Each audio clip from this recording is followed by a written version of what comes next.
And welcome back to another episode of Life in Prison. My name is Zach, and for anyone that's new, or you haven't already done it, go ahead, hit that subscribe button, and make sure you hit that bell notification so you'll be first informed when I upload, and hit that like button. So, I'm going to first off by saying thank you very much to Lockdown 23-in-1, aka Death, Josh, for bringing me on his channel the other day. So if you haven't caught it, go ahead, check out his channel, Lockdown 23-in-1, and see the West Virginia interview. First time on there for West Virginia in general, trying to bring a little bit of awareness to 304, pretty much West Virginia's prison system. This channel is a prison channel, aka Life in Prison, along with things that happen after you are incarcerated. So another big thanks to Harvey Talks Prison, another YouTube channel. This gentleman did 29 years in Missouri prison a couple years ago, so big influence to him, and I want to thank him for making me a bracelet. So he had a giveaway the other week, and I was the winner for the giveaway, and it was he made a leather bracelet, you know, pretty much prison style leather bracelet, and I haven't opened it yet. So Harvey Talks Prison, I greatly appreciate it, man. I went to save this just to open up here on camera. So without further ado, so like I said, I wanted to go ahead and open this up here on camera, still fresh. Not sure what it looks like. I told him to, you know, surprise me, and yeah. Wow, man. So Harvey, greatly appreciate that. Check this out. You got Life in Prison. Man, that's nice, Harv. Hey, man, I greatly appreciate that, Harvey. Right next to my ID card, prison ID card, I'm going to go ahead and put this up here, man. I greatly appreciate that, Harvey. So, for all the videos from here on out, Life in Prison / Life in Prison, with Harvey's leather band that he custom made for me. Once again, Harvey, I greatly appreciate that. So if you guys haven't checked his channel out, go ahead and check him out, Harvey Talks Prison. Like I said, he did 29 years in Missouri prison, which is a hell of a lot longer than the 5 years that I did in West Virginia prison system.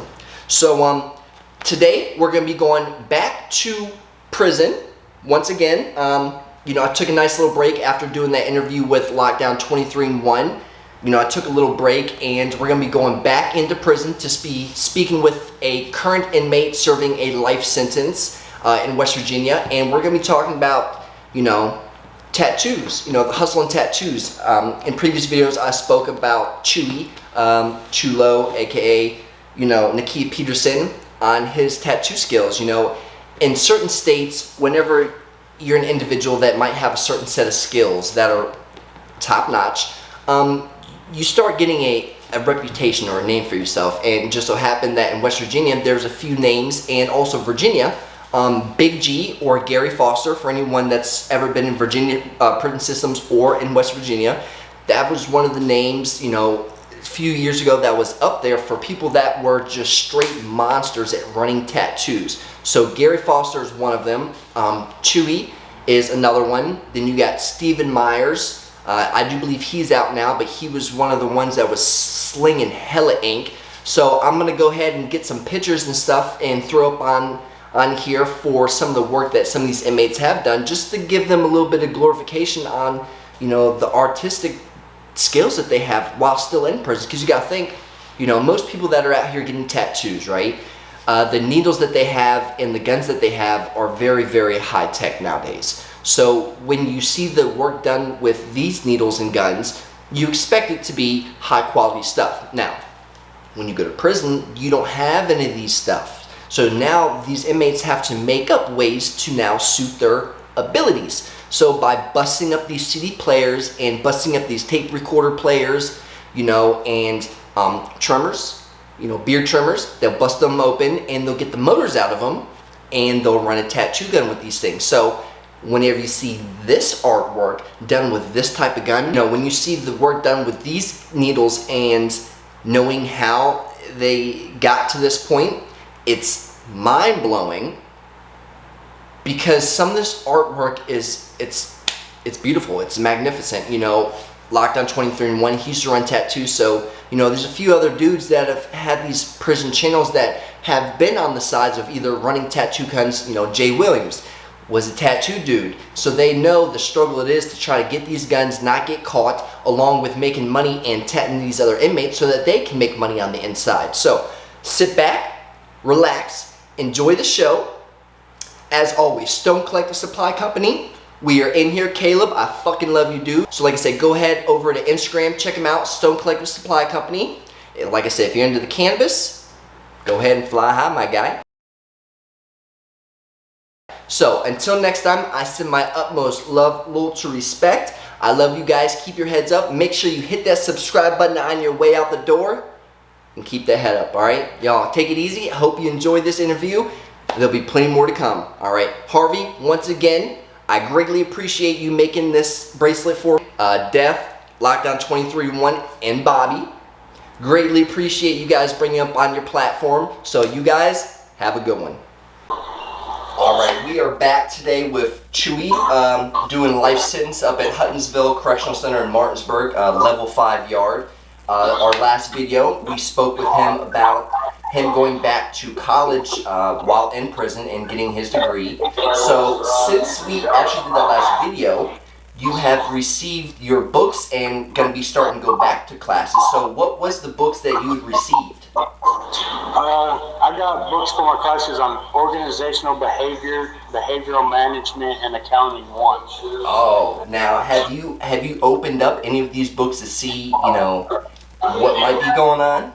Yeah, I checked out the first couple pages of the first chapters that I'm supposed to read. I made it to page 1 and started sweating.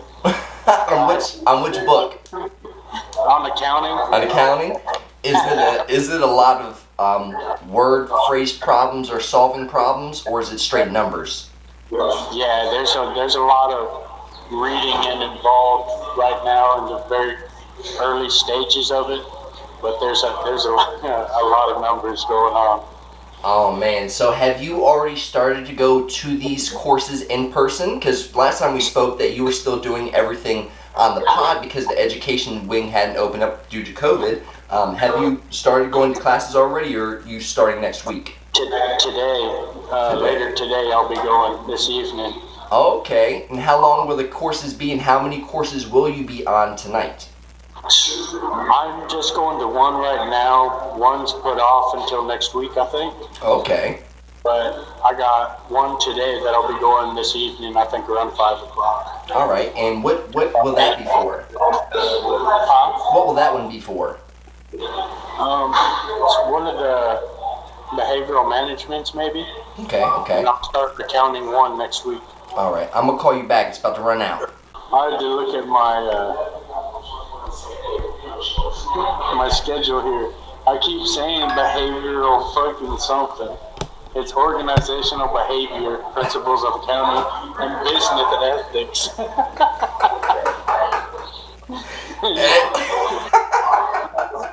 That's a fucking mouthful, dude. I know, I'm burned. That sounds like a test just trying to remember the name of the fucking study group. God damn. Oh, fuck. Alright, you ready? Alright, so since you've been doing all these courses and stuff, is there a lot of people that used to hang around and stuff, years ago when you were more in the mix of things? Is there any people from those days that have now tried to step away from doing all the negative stuff and focus forward? Yeah, there's a couple people, but I was surprised that there weren't more as we got older and they weren't what they were. Yeah. Surprised that there wasn't more people following what I was doing and trying to get away from it. But there's a couple of them. I see them doing better. That's good. Yeah, I just did a video with this other YouTuber, Lockdown 23-1, and it's finding the positivity to keep driving forward is the way to go. So, we know you've been doing real good now, but at one point in time it wasn't such that. I've talked in previous videos, speaking with my subscribers and letting them know that in West Virginia, there's certain names that are up here for, doing certain things, and I want to divulge a little bit into that. About how many times do you say that you were caught doing tattoos? I was caught quite a few times. I'd say that's a majority of my write-ups, and my whole time that I've done was mainly over tattooing. How many individuals do you think have your artistic skills on them? In the hundreds. In the hundreds? In the hundreds. That's crazy. See, and I've explained to them how they, you make a tattoo, you got to break open these CD players and stuff, and being in a cell and knowing that administration knows who you are, how hard is it to try to hide these tattoo items? How hard is it? Yes. It's pretty hard. Now, with the soot, have you ever been hit? Because whenever you burn this soot for tattoos and stuff, it leaves this black soot. Have you ever accidentally got yourself caught by having this soot on you? Not necessarily on me, but I've drawn attention to myself because it gets everywhere. Yeah. It could be, I could leave handprints on the wall accidentally, or it'll be smeared on my face and I not know it. But usually it gets all over your clothes, all over your bed, everything you have. Oh man. It's even worse when it goes wrong and you catch your cell on fire.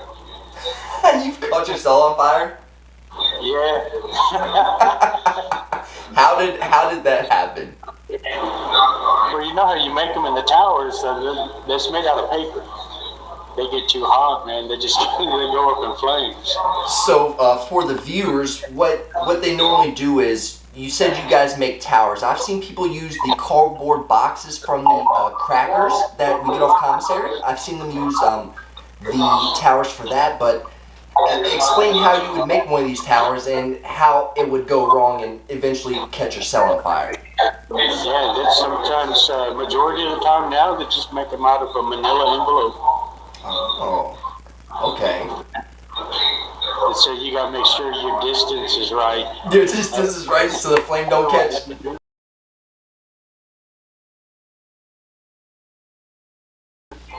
You'll have a mess. I remember one time, you remember Gigi. Yeah. I remember one time he ended up walking off the pod because we were all up there on B2 back in the day, and he walked off the pod with soot, fresh soot, all over his shirt and all over his pants. He didn't see it, no one noticed it, but the COs. So they're like, "What's this?" And when he looked, he literally said, "Oh shit," right in front of the CO. So they went to his cell. Obviously, they found the tattoo gun because he wasn't hiding it because he didn't think he would be needing to. Straight to the hole he went. Now, whenever you're in someone's cell getting a tattoo for the subscribers, for the viewers, up there in these prisons, you're not allowed to go in someone else's cell, okay? That would be entering another living quarters, and you'd go to the hole. Well, up there on the gang unit that we were all on, there was like 14 cameras up there, so COs would watch to make sure people wouldn't go into each other's cells. So we would be getting tattooed, and if the COs would come in, and do their hourly walk, we'd have to then hide in the cells. Well, there's only technically so many places that you can hide, either one, underneath the bunk, or two, behind the wall that's about 2 feet wide. There have been plenty of times where I had been in, Chewie's cell back in the day, and, COs would come in, and the door would be locked. I'd be laying underneath his cell for hours on end because the CO just stayed in the pod. Have you ever been in the situation where you had to hide in someone's cell? Yeah, I've had to do that on occasions. But me, I was bigger back then. 270, 275, trying to hide in that little corner. And it didn't work out well. You gotta get your angles right. He said you gotta get your angles right. Most of the time my chest would be sticking out or I gotta hold my breath and get on my tippy toes just to hide. Oh my god. I'd get under the bunk and get real claustrophobic in there.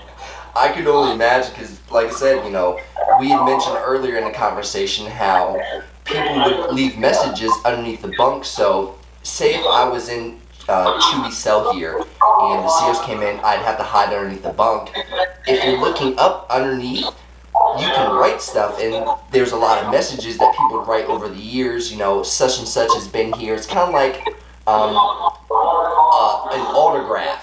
You know what I mean? In prisons, there's people's autographs. Now, I always heard that it was bad to put your name down while being locked up because it'll bring you back. You know, plus that, you gotta think, underneath these people's bunks, you're gonna have dust bunnies that are gigantic, about the size of fucking Volkswagen bugs. Then you got toenails. You got people's toenails.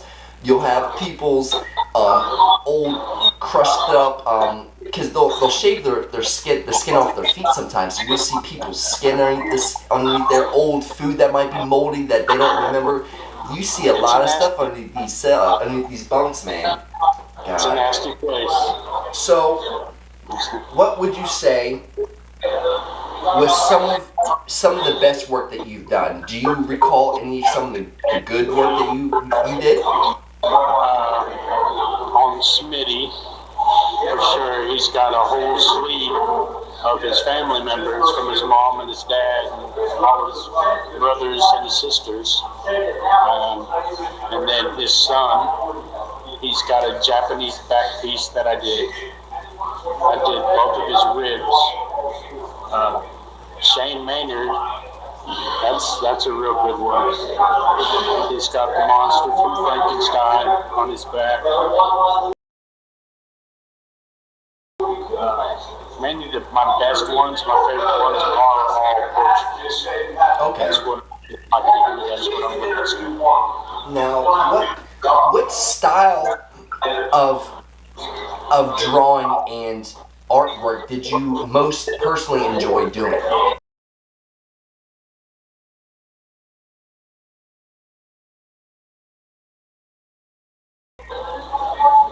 I started out doing just like dark evil stuff. That seemed to be what sold the best in prison. Yeah. But as I progressed through it and got better and started to do the portraits, I got a lot of requests for portraits since then.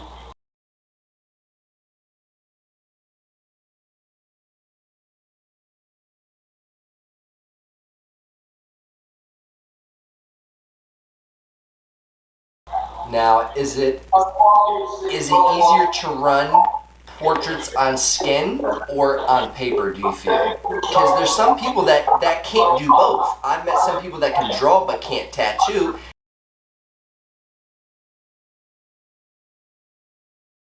And I've met some people that can tattoo but can't draw. Now, I could do them on both, but for some reason, it's a lot harder for me to draw them on paper than it is to tattoo them. Okay. It's more enjoyable for me to tattoo them on somebody than draw them, because tattooing them, I know they're going to be there for a long time. Oh, yeah. And paper could get destroyed or ruined. I got you. So you know you can't mess up whenever you're actually on the skin. You're not as nervous because paper, if you mess up, okay, well, I know I can just throw this away and start fresh.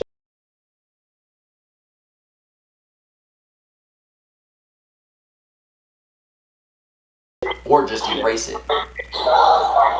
Man, now, since, I know it's been a while since you've even done, tattoos and stuff, because you've gone down this whole different route. Do you still find time to draw and stuff? Yeah, I've been drawing here lately for the past couple of weeks every day. Okay. I wish that on here that they didn't blur the background. So for the viewers watching, whenever you're looking at Chewie here, all this background stuff here is blurred. Back, about a year ago or so, it wasn't like that, and you would be able to show, people the food that they were eating or the things that they had drawn and stuff. But now, if he looks a certain way, it'll start blurring out the side of his face. I wish that we had an opportunity to see some of this artwork, you know, drawing wise. I've got a few pieces here that you have, you know, drawn up for me, and I greatly appreciate that. You know, for no one that knows, Chewie has done my chest. He did my chest a week before I was actually discharging my sentence and leaving out of prison. And the day that I was leaving, discharging prison, I woke up early, went, and I used to have a pair of vampire bite marks on my neck here. And, you know, I had it for a couple of years and it looked stupid, alright? It looked like 2 little spermies. It didn't look good. So I was determined to get this stuff covered up, and it just so happened that not too long prior, I had just gotten back from Mount Olive to Huntsville, and I do believe I gave you my Air Forces, the pair of white Air Forces. Yeah, I gave you my Air Forces, and like I said, the day that I was leaving out of prison, I went to cell, he hit my neck, and I walked out fresh, you know. COs had seen my arm, because I had also gotten my my right arm finished by Cameron Moore. I think it was Cameron Moore. Cam Moore. Yeah, it's Cameron Moore. He ended up finishing my arm, you know. He did it for free, you know. I have respect, and I really appreciate him for doing that. What would you say was the amount of whole time combined together for all this tattoo stuff? Oh man.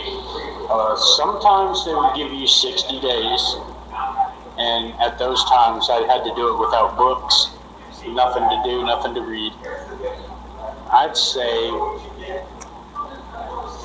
probably in the year or two. All together? Just a bunch of 60s and 30s and 60s and 30s. Hey, that adds up.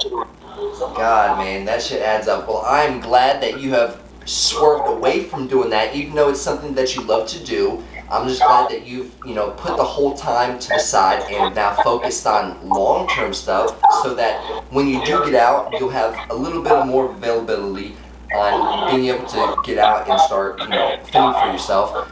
I greatly appreciate it again for the video, Chewie. I hope that you keep your head up and keep going. You know, definitely be calling you here and doing another video chat and seeing how everything is going. I wish you the best of luck, my friend.